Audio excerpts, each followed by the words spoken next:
Il y a eu ces chutes et au fur et à mesure, ça ressemblait à des troubles de l'équilibre. On a tout fait, on pensait que d'ailleurs il n'y avait plus rien à faire. Elle a fait un test chez un ORL spécialisé dans les déséquilibres. Elle avait fait l'IRM mais la première fois ils n'avaient rien vu. Et c'est seulement la dernière fois, là, au mois de janvier, que ça a été évoqué. Son médecin traitant qui est pourtant un gériatre, personne n'a jamais évoqué cette pathologie avant ce mois de janvier. L'hydrocéphalie à pression normale, ou l'hydrocéphalie chronique de l'adulte, ou l'HPN, est une pathologie neurologique toujours mal diagnostiquée, bien que connue depuis les années 60. On estime aujourd'hui que 2 millions de personnes vivent avec l'HPN en Europe, mais malheureusement moins que 13% sont diagnostiquées et prises en charge. Malheureusement, cette pathologie est souvent confondue avec la vieillesse ou d'autres pathologies neurologiques comme l'Alzheimer ou la maladie de Parkinson. Pourtant, c'est une cause de troubles de la marche potentiellement au moins partiellement réversible. Aujourd'hui, nous vous emmenons au cœur d'une journée type de bilan pour l'HPN, une journée clé qui va permettre de poser un diagnostic précis pour pouvoir proposer un traitement. Cette journée va se décomposer en plusieurs étapes. D'abord un bilan neuropsychologique, ensuite des tests de marche, puis le moment clé, la ponction lombaire évacuatrice, et ensuite de nouveau les tests de marche comparatifs et une IRM cérébrale.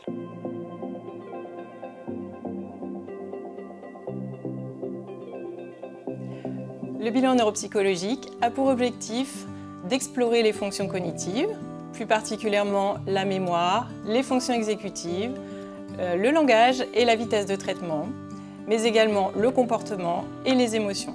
Dans l'hydrocéphalie à pression normale, on retrouve le plus souvent des troubles sous-corticaux, avec un ralentissement de la vitesse de traitement au niveau de la pensée et au niveau moteur, mais aussi des troubles des fonctions exécutives, avec des difficultés de la flexibilité, de l'inhibition, de la planification, ainsi qu'une atteinte de l'attention.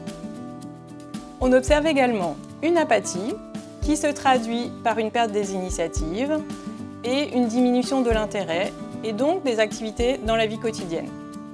On peut également constater un émoussement affectif, voire une indifférence émotionnelle, avec une réduction ou une absence de réaction dans un contexte émotionnel positif ou négatif. Ces différents symptômes peuvent être d'intensité variable. Ce profil observé dans l'hydrocéphalie à pression normale est différent de celui qu'on peut retrouver dans les pathologies neurodégénératives qui affectent le plus souvent la mémoire sémantique concernant les informations vécues dans un contexte donné, mais aussi l'orientation dans le temps et l'espace, le langage et la reproduction de gestes. Les résultats de ce bilan neuropsychologique viendront nourrir la réflexion et seront mis en lien avec les autres examens de la journée.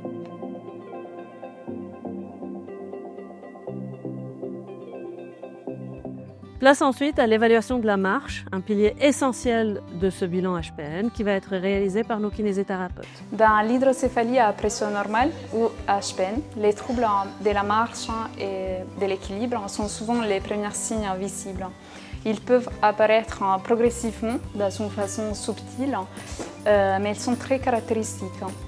En pratique, qu'est-ce qu'on peut observer en kinésithérapie? En fait, les patients ils présentent souvent une marche typiquement à petits pas, avec un élargissement du polygone de sustentation. Donc quand vous voulez, c'est parti. Autrement dit, en fait, les patients ils se déplacent avec les pieds plus écartés pour garder l'équilibre. Et en plus, on peut noter une difficulté à initier les mouvements ou au changement de direction. On y va. Les tests que nous utilisons sont des tests simples mais validés. Il s'agit des tests en 10 mètres de marche, les Temp & Go et les tests de 30 secondes assis debout.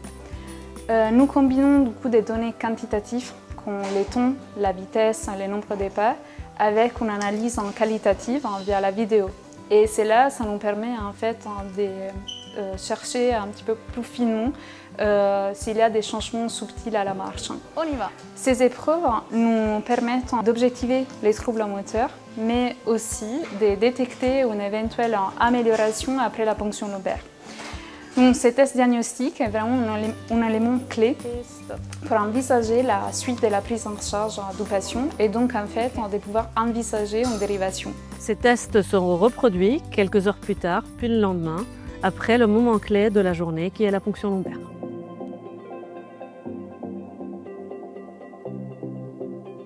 Notre hypothèse est qu'il existe une accumulation de liquide cérébrospinal dans le système nerveux central suite à une augmentation à la résistance de l'écoulement du liquide. Et cette accumulation du liquide est en train de perturber les voies du mouvement. Donc avec la ponction lombaire, on va aller vider du liquide et examiner ensuite la marche. C'est un test en même temps diagnostique et thérapeutique. Là, vous êtes trop penché à l'avant. En fait, le but, c'est de faire le dos rond, pas juste penché en avant. C'est vraiment la clé. Alors, on va commencer l'anesthésie locale. Après ça, vous ne devriez plus rien sentir.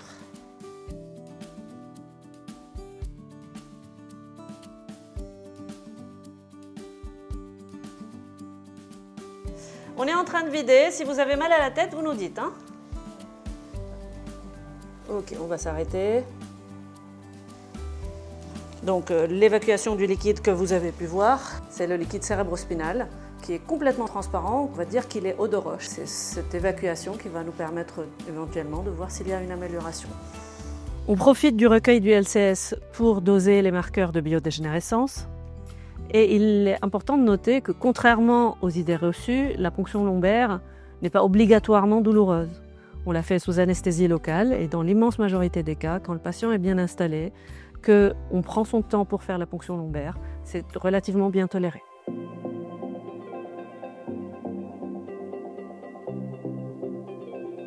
Après la ponction lombaire, les tests de marche seront répétés 3 heures puis 24 heures plus tard.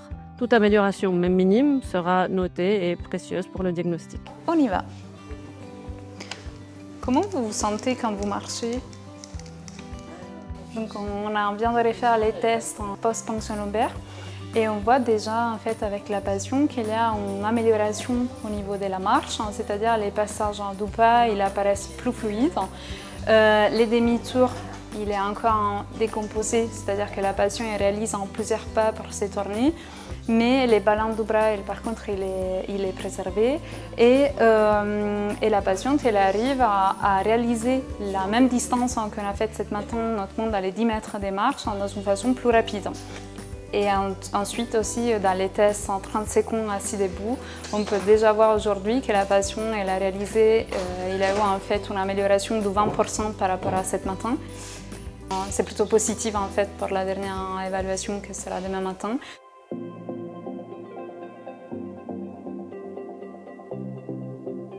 La réalisation de l'IRM cérébral spécifique au liquide cérébrospinal. Nous allons chercher des arguments pour l'hydrocéphalie à pression normale, la dilatation ventriculaire, mais aussi les anomalies de distribution du liquide cérébrospinal dans les espaces sous-arachnoïdiens. Donc il y a plusieurs manières pour un radiologue d'intervenir finalement dans le cadre de la prise en charge de patients avec hydrocéphalie à pression normale.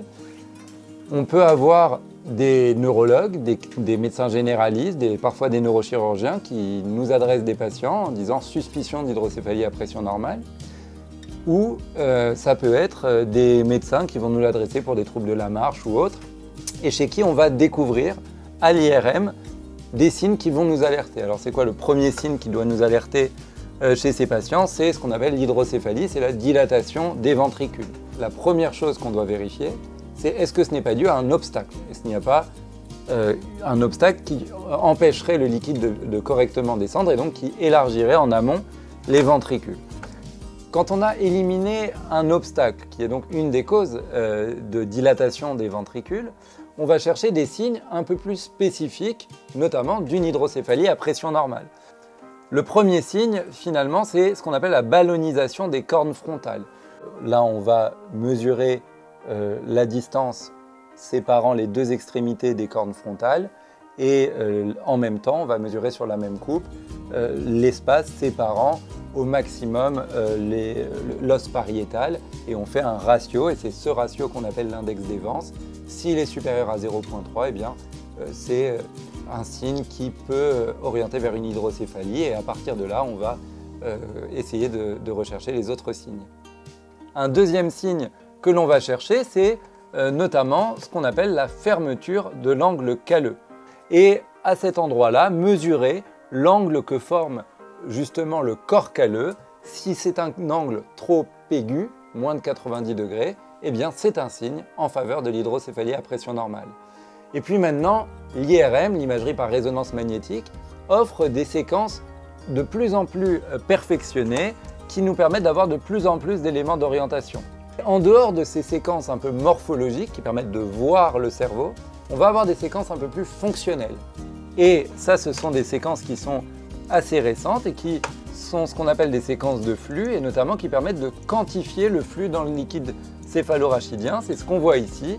Et quand on voit une hyperpulsatilité du liquide céphalorachidien, eh bien c'est aussi un élément qui oriente vers une hydrocéphalie à pression normale.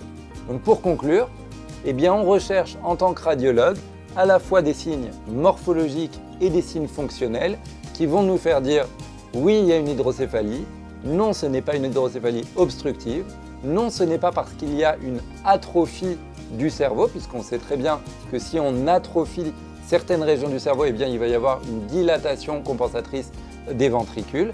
Et bien, une fois qu'on a éliminé ça, on va chercher ces petits signes dont je vous ai parlé tout à l'heure, qui vont nous permettre d'orienter correctement le patient vers un neurochirurgien spécialisé dans l'hydrocéphalie à pression normale.